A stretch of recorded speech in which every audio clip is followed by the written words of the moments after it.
I'm John Gray. And I'm John Blue, and this is Crash Course Malcolm X Edition. Today we'll be talking about Malcolm X. Let's start off with some background information on this time period. To begin, the first African slaves were brought to the U.S. in 1619. Through the struggles of many abolitionists during the Civil War, they finally won their freedom in 1865.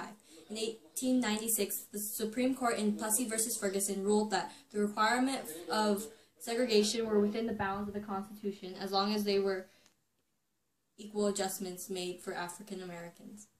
Essentially, this court case established a separate but equal doctrine, justifying legal segregation in the South. The Civil Rights Movement came to light in 1955 when advocates were looking to overturn the Plessy v. Ferguson decision. Malcolm X was an African-American leader and prominent figure in the Nation of Islam who articulated concepts of black pride in the 1960s.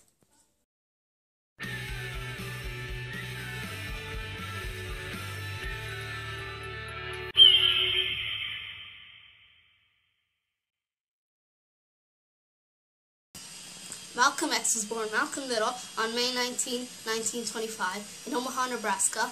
His mother, Lois Norton Little, was a homemaker occupied with the family's 8 children. His father, Earl Little, was an outspoken Baptist minister.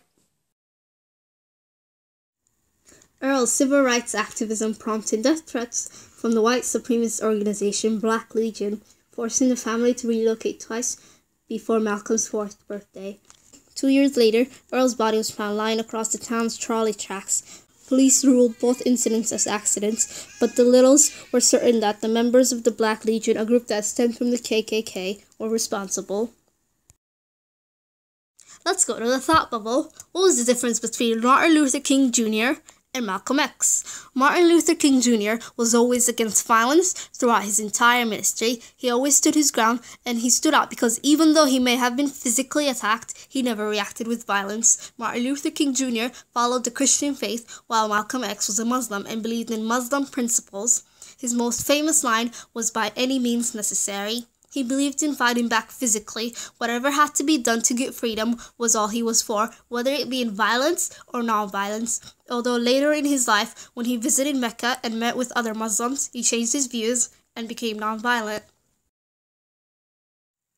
Louise suffered emotional breakdown several years after the death of her husband and was committed to a mental institution while her children were split up among various foster homes and orphanages. Eventually, Malcolm and his longtime friend Malcolm Shorty Jarvis moved back to Boston. In 1946, they were arrested and convicted on burglary charges, and Malcolm was sentenced to 10 years in prison, although he was granted parole after serving 7 years. Remembering his days in school, he used the time to further his education. It was during this period of self-enlightenment that Malcolm's brother Reginald would visit and discuss his recent conversion to the Muslim Nation of Islam. Malcolm was a devoted follower with the new surname X. He considered Little a slave name and chose the X to signify his last tribal name. Malcolm was appointed as minister and national spokesman for the Nation of Islam. Malcolm was largely credited with increasing the membership from 500 in 1952 to 30,000 in 1963. The crowds and controversy surrounding Malcolm made him a media magnet. The Nation of Islam's leader, Elijah Muhammad, silenced and suspended Malcolm X due to his insensitive comment about the assassination of Kennedy. Malcolm X thought he was suspended for a different reason.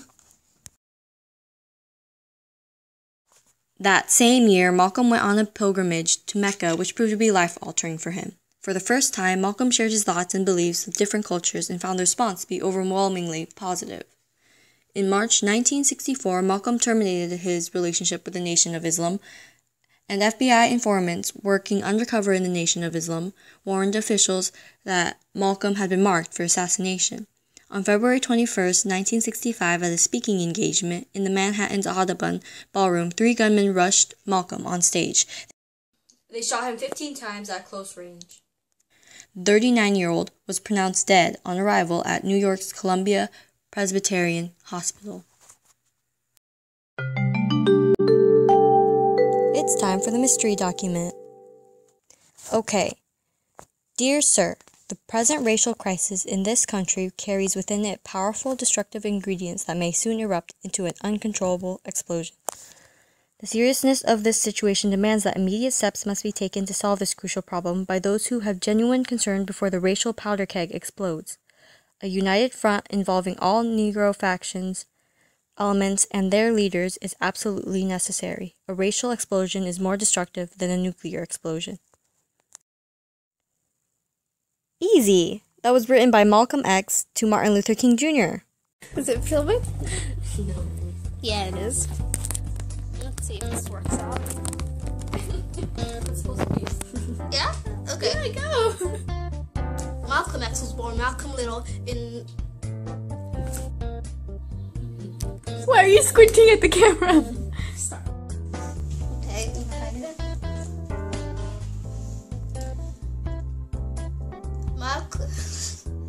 Malcolm was largely credited with the...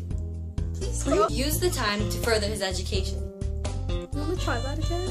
No.